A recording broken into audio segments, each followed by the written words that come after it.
नमस्कार बंधुरा गौरीर किचेने सबाइके स्वागत।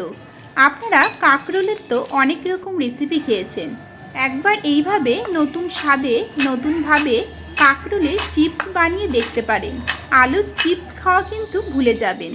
এইভাবে চিপসগুলো বানিয়ে নিলে একদম মুচমুচে হবে খেতে, আর বাড়ির ছোট থেকে বড় সকলেই কিন্তু ভীষণ পছন্দ করবে। চলুন তাহলে বন্ধুরা দেরি না করে চটপট করে দেখে নেওয়া যাক আজকের এই রেসিপি। কাকরোলের চিপস বানানোর জন্য আমি এখানে 5টা কাকরোল নিয়ে নিয়েছি এবং কাকরোলের বাইরের দিকটা দেখুন খোসাটা ছাড়িয়ে নিয়েছি, আর কাকরোলগুলো পাতলা পাতলা করে কেটে নিয়েছি। এবারে দিয়ে দিচ্ছি 1 টিস্পুন নুন, তার সাথে দিয়ে দেব হাফ টিস্পুন হলুদ গুঁড়ো। নুন ও হলুদ দিয়ে প্রায় 20 থেকে 25 মিনিটের জন্য মেখে রেখে দেব। এইভাবে মেখে রেখে দিলে কাকরোলের যে কষ ভাবটা থাকে সেটা কমে যায় এবং কাকরোলের ভিতরেও নুনটা খুব ভালোভাবে ঢুকে যায়। এই ফাঁকে আমরা ভাজা মশলা বানিয়ে নেব। তার জন্য শুকনো খোলায় দিয়ে দিলাম 3টে শুকনো লঙ্কা এবং 1 টিস্পুন গোটা জিরে। এগুলোকে কয়েক সেকেন্ডের জন্য নেড়েচেড়ে নিয়ে রোস্ট করে নেব। ভাজা হয়ে গিয়েছে, ঠান্ডা করে তারপরে গুঁড়ো করে নেব। এদিকে কাকরোলটাও দেখুন অনেকটা জল ছেড়ে দিয়েছে। এবারে কাকরোলগুলোকে এইভাবে হাতের মুঠোর মধ্যে নিয়ে চেপে চেপে কাকরোলের মধ্যে যে অতিরিক্ত জলটা রয়েছে সেই জলটাকে আমরা ঝরিয়ে নেব। এইভাবে জলটা ঝরিয়ে নিলে কাকরোলগুলো দেখবেন যখন ভাজবেন খুবই মুচমুচে হবে খেতে।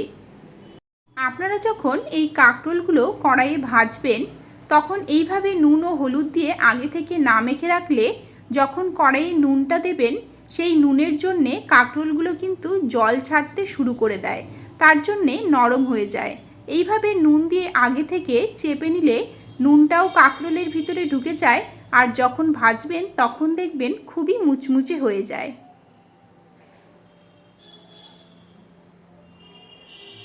এইভাবে আমি সবগুলো কাকরোল থেকেই জলটা বের করে নিচ্ছি। সবগুলো জল দেখুন চেপে চেপে আমি বের করে নিয়েছি। বাচ্চাদের আপনারা কিন্তু আলুর চিপসের বদলে এইভাবে কাকরোলের চিপস বানিয়ে দিতে পারেন। সবগুলো কাকরোল থেকে দেখুন জলটা চেপে বের করে নিয়েছি। এবারে দিয়ে দিচ্ছি 1 টেবিল স্পুন কর্নফ্লোর। আপনারা কর্নফ্লোরের পরিবর্তে ঘরোয়া ময়দাটাও ব্যবহার করতে পারেন।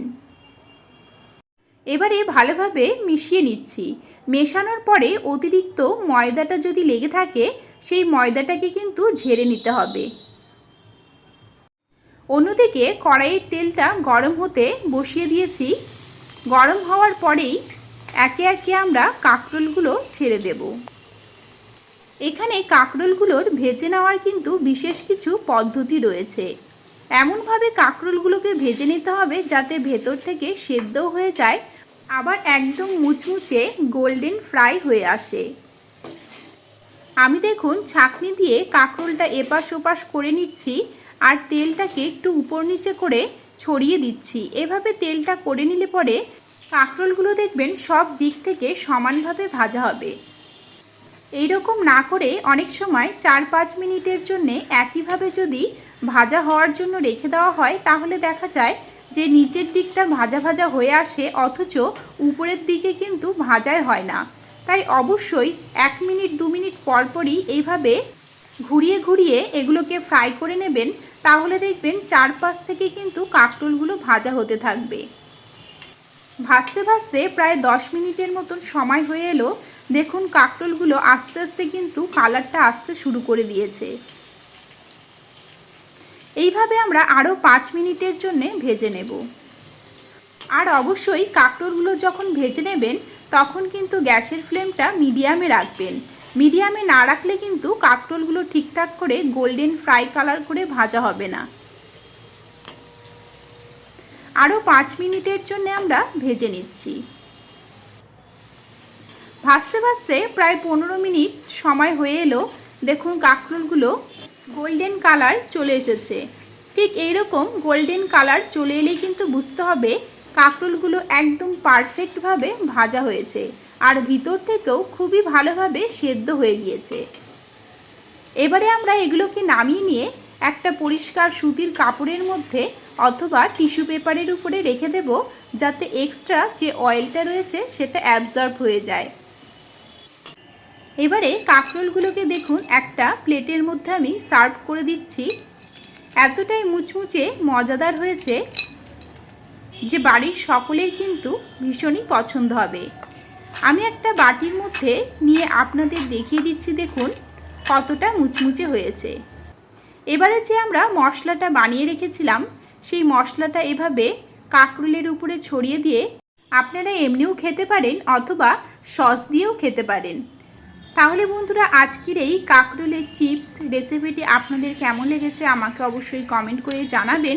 ভালো লাগলে আমার চ্যানেলটিকে সাবস্ক্রাইব করে নেবেন, লাইক ও শেয়ার করবেন।